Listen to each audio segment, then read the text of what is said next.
اپنی نظر اور شرمگاہ کی حفاظت کریں۔ اس دور کا سب سے بڑا فتنہ یہ ہے کہ نگاہیں پاک نہیں رہی، نگاہیں غلیظ اور گندی ہو گئی، شرمگاہوں میں وہ تقدس نہیں رہا ہے۔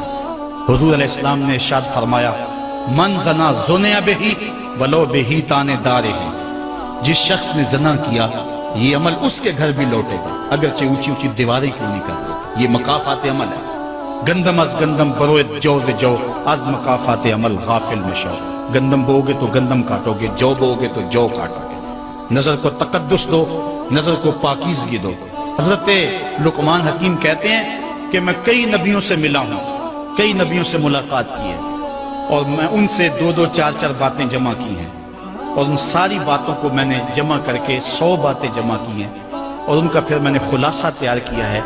ان میں 8 باتیں الگ کی ہیں۔ ان 8 باتوں میں ایک بات یہ ہے، جب کسی کے گھر جاؤ تو نظر کو حفاظت میں رکھو۔ جس شخص کے مہمان بنو، جس کے گھر جاؤ، تمہاری نظر نہ بھٹکنے پائے۔ نظر اگر غیر محرم کو شہوت سے دیکھتی ہے، حدیث میں آتا ہے کل قیامت کے دن جہنم کی آگ سے بھر دی جائے گی، وہ سخت رسوا ہوگا۔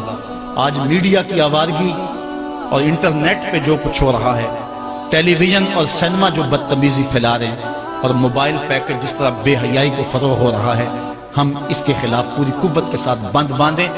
اپنی اولادوں کے ہاتھوں سے ناول چھین لو، ان کے ہاتھوں سے جو ہے وہ فلمیں چھین لو، ان کی خلوتوں پہ نظر رکھو اور ان کی حفاظت کرو۔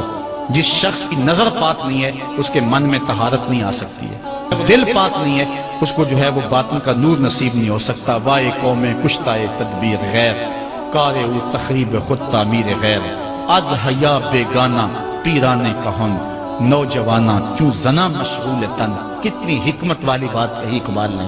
وہ اپنے دور کا دکھڑا سناتا ہے، جس دور سے ہم گزر رہے ہیں اب تو عجیب حال ہو گئے۔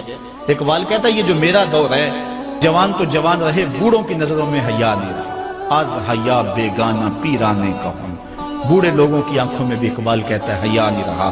نوجوانہ چوں زنا مشغول تن، اور نوجوان عورتوں کی طرح اپنے تن کے ساتھ لگے ہوئے ہیں، اپنے تن کو سنوارنے میں ہر وقت کنگھی پٹی میں لگے ہوئے ہیں۔ یہ مردوں کا کام نہیں ہوتا، یہ دلیروں اور بہادروں کا کام نہیں ہوتا، یہ عورتوں کے وظیفے ہیں۔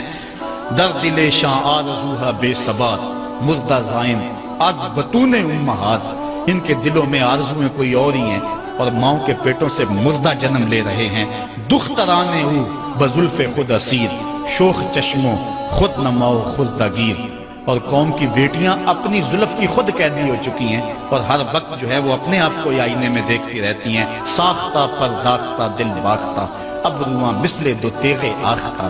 وہ جو گھر کی رونق تھی، جو آبرو اور حیا کا دوسرا نام تھا، آج وہ دل پھینک قسم کی ہو گئی ہے۔ آہ قوم میں دل سے حق پرداختہ، مرد و مرگ خویش را نہ شناختہ۔ اقبال کہتا ہے ہائے قوم کہ جو مر گئی اور اسے ابھی تک پتہ ہی نہیں چلا کہ میں مر چکی ہوں اور جینے کا سامان نہیں کرتی۔ حضور نے فرمایا ہر دین کی کوئی پہچان ہوتی ہے، میرے دین کی پہچان حیا ہے، اگر حیا نہیں ہے تو دین ہی نہیں۔ ہم نے جس دور میں اپنے ماں باپ سے دین سیکھا تو اس وقت اتنے فرقے بھی نہیں تھے، نہ بات بات پہ شرک کے فتوے لگتے تھے، اور نہ ہی لوگ دین کو کاروبار بنائے ہوئے تھے۔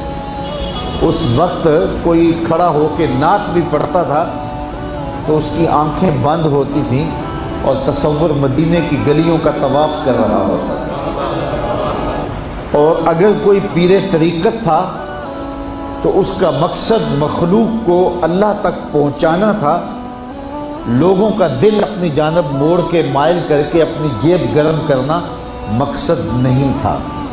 اس وقت عالم دین لوگوں کی عقیدتوں کو سمیٹ کر کے، گھیر کر کے، اپنی عقیدت کے دائرے میں ڈال کر کے ان سے سطحی مفاد حاصل کرنے کا دھندا نہیں کرتے تھے۔ اس وقت عالم دین بندے کو گناہ سے نکال کر کے اللہ کی دہلیز پہ سجدہ ریز کرنے کا کام کرتے تھے۔ اور آج ہم دیکھتے ہیں کہ فرقہ پرستوں نے اسلام کو توڑ کے رکھ دیا، اور جو لوگ بیچارے اللہ کے حضور سجدہ ریز ہوتے ہیں ان پر شرک کے اور بدعت کے فتوے لگا کر کے ان کو اسلام سے بدزن کرنے کی کوشش کی، اور نعت خوانیاں ایک بہت بڑا کاروبار بن گیا، اور پیری مریدی ایک بہت بڑا دھندا بن گیا، تو اس دور کے اندر اپنی اولاد کو سنبھالنا، وہ طرح طرح کے سوال کرتی ہے، پوچھتی ہے، تو پھر ان کو دین پر مطمئن رکھنا اتنا آسان کام نہیں ہے۔ ہمارے والدین نے ہماری تربیت کی تو ان کے لیے قدرے آسان تھا، لیکن ہمارے لیے اپنی اولاد کو سنبھالنا اور دین کی راہ پر ڈالنا قدرے مشکل ہے۔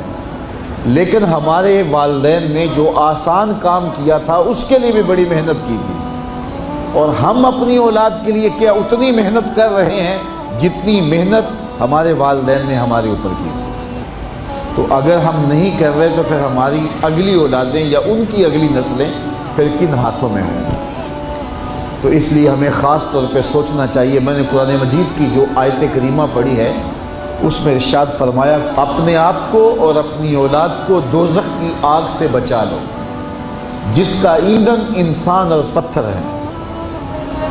تو مجھے اور آپ کو اپنی اولاد کی حفاظت کرنی چاہیے۔ بعض اوقات ہم وطن چھوڑ کے یہاں آتے ہیں اس لیے کہ ہماری اولادوں کا مستقبل ٹھیک ہو جائے۔ ہم خود پردیس کاٹ لیتے ہیں، تنہائیاں کاٹ لیتے ہیں، اذیتوں سے گزر جاتے ہیں، لیکن اولاد راہ مستقیم سے بھٹک جاتی ہے تو ہم نے ان کی دنیا کی زندگی کے تو سوار دی، لیکن جو حقیقی ابدی اور سرمدی زندگی ہے جو کبھی ختم ہونے والی نہیں ہے تو وہ برباد ہوگی۔ تو ہم نے اپنی اولاد کا بھلا نہیں کیا ہے، اپنی اولاد کا نقصان کیا۔ تو ہمیں چاہیے کہ ہم اپنی اولادوں کی حفاظت کریں، اور اولادوں کی حفاظت کیا ہے؟ ان کے اخلاق اچھے ہوں، ان کا کردار خوبصورت ہو، ان کے دین کی حفاظت ہو، اور وہ ایک صالح، سچے اور کھرے مسلمان کے صورت اپنی زندگی گزارنے کی مشق کریں، اور اس کا عملی نتیجہ ہماری آنکھوں کے سامنے ہو۔ میرے حضور نے ارشاد فرمایا کہ اپنی اولادوں کو 3 چیزیں سکھاؤ۔ پہلی چیز حب نبیکم، اپنی اولاد کو نبی کریم علیہ السلام کا پیار سکھاؤ۔ دوسری چیز وحب اہل بیتہ، اور حضور کے اہل بیت کا پیار سکھاؤ۔ اور تیسری چیز وتلاوت القرآن، انہیں قرآن مجید کی تلاوت کرنا سکھاؤ۔ یہ 3 چیزیں آپ اگر بچپن سے ہی اپنی اولاد کے اندر داخل کر چکے تو پھر آپ کامیاب ہوئے۔ یہ بات ذہن میں رکھیے کہ ہم اس وقت متوجہ ہوتے ہیں اولاد کی تربیت کے لیے جب وہ ہمارے ہاتھ سے نکل چکی ہوتی ہے۔ ہمارے گھروں میں ہماری صبح کا آغاز قرآن مجید کی تلاوت سے ہو تو پھر خیر و برکت کے قافلے ہمارے گھروں میں اتریں گے۔ قرآن ہماری زندگی کو بدلنے والی کتاب ہے۔ جب ہمارا ربط اس کتاب سے ہو جائے گا، پختہ تعلق اس کتاب سے قائم ہو جائے گا، تو پھر زمانے کی تیز آندھیاں بھی ہمارے پائے استقلال میں لغزش نہیں لا سکتی ہیں، نہ ہمارے عقائد میں خرابی آ سکتی ہے، نہ ہمارے عمل میں کمزوری آ سکتی ہے۔ اس لیے ہمیں معمول کے طور پہ قرآن مجید کو اپنی زندگیوں میں شامل کرنا چاہیے اور اپنی اولاد کو اس کا خوگر بنانا چاہیے۔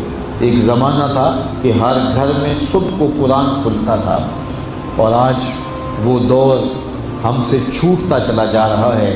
صبح کے وقت موبائل تو کھلتے ہیں لیکن قرآن نہیں کھلتا، جس کا نتیجہ کیا؟ آج بے برکتیوں کے ڈیرے ہیں۔ کثرت مال کے باوجود بھی ہم بے برکتی کی بات کرتے ہیں، اس لیے کہ ہمارے گھروں میں قرآن مجید کا چراغاں نہیں ہے۔